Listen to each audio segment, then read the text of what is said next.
Barcelone a récemment tenté de renforcer son attaque en proposant 39,7 millions de livres sterling pour Darwin Núñez de Liverpool, mais l'offre a été rejetée, comme le rapporte Indicaila News.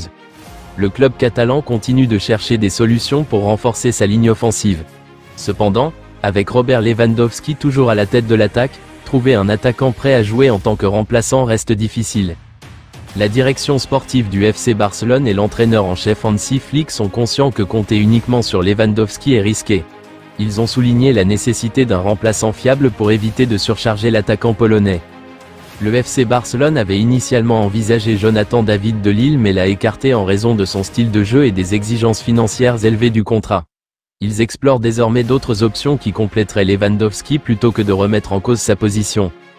Barcelone et son directeur sportif Deco surveillent de près Victor Osimhen avant le mercato estival de 2025, rapporte Diario AS. Le Barça a décidé que Robert Lewandowski resterait son attaquant principal jusqu'à la fin de la saison, mais le Barça pense déjà à la saison prochaine. Osimhen présente une option solide pour le Barça étant donné qu'il est jeune à 25 ans et qu'il s'est avéré être un buteur régulier. L'international nigérian a marqué 12 buts et effectué 5 passes décisives lors de ses 15 premiers matchs pour Galatasaray où il est prêté par Naples. Naples a fixé un prix de 75 millions d'euros pour Osimhen mais pourrait être ouvert à un échange joueur plus argent. Barcelone aurait confirmé qu'il n'y aurait pas de changement majeur dans l'effectif lors du mercato de janvier. Deco et l'entraîneur Hansi Flick ont tous deux clairement indiqué qu'il était essentiel de conserver tous les joueurs actuels en raison des restrictions du fair play financier, qui empêchent le club de recruter ou d'inscrire de nouveaux joueurs. Cependant, des changements majeurs sont attendus cet été.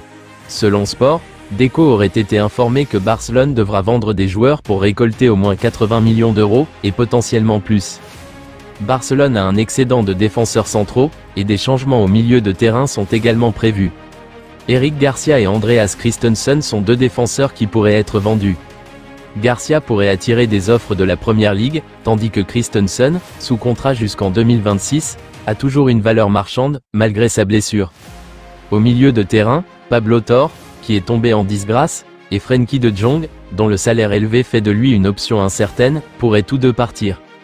En attaque, Ansu Fati ne fait pas partie des plans futurs du Barça, et le club est même prêt à le libérer de son contrat pour économiser sur les salaires. Le départ de Frenkie de Jong du club est inévitable. Deco et Hansi Flick doivent trouver un accord sur son départ.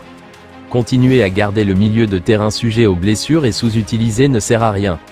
La loyauté de Jong envers le club est discutable et ses blessures fréquentes ont entravé sa capacité à contribuer de manière constante.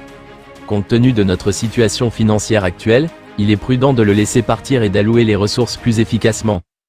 Dieu merci, il y a de jeunes joueurs qui se débrouillent merveilleusement bien à son poste. Íñigo Martínez est devenu une figure clé du Barça cette saison, mais son avenir au club est incertain. Le contrat du joueur de 33 ans expire à l'été 2025, et Manchester United surveillerait de près la situation. Martínez, qui a rejoint Barcelone en provenance de l'Athletic Club, a impressionné sous Hansi Flick, s'imposant comme un leader en défense. Malgré son importance pour Barcelone, le statut contractuel de Martínez a suscité l'intérêt de Manchester United. Le club de Première Ligue surveillerait sa situation, avec la possibilité de le faire signer gratuitement l'été prochain. Barcelone travaille pour obtenir un renouvellement pour Martínez, mais avec l'intérêt de United, les négociations pourraient être compliquées. Barcelone travaille à résoudre les problèmes financiers qui affectent l'enregistrement de Dani Olmo. Le milieu de terrain reste engagé avec le club, malgré l'incertitude sur sa situation au-delà de 2024, selon Sport.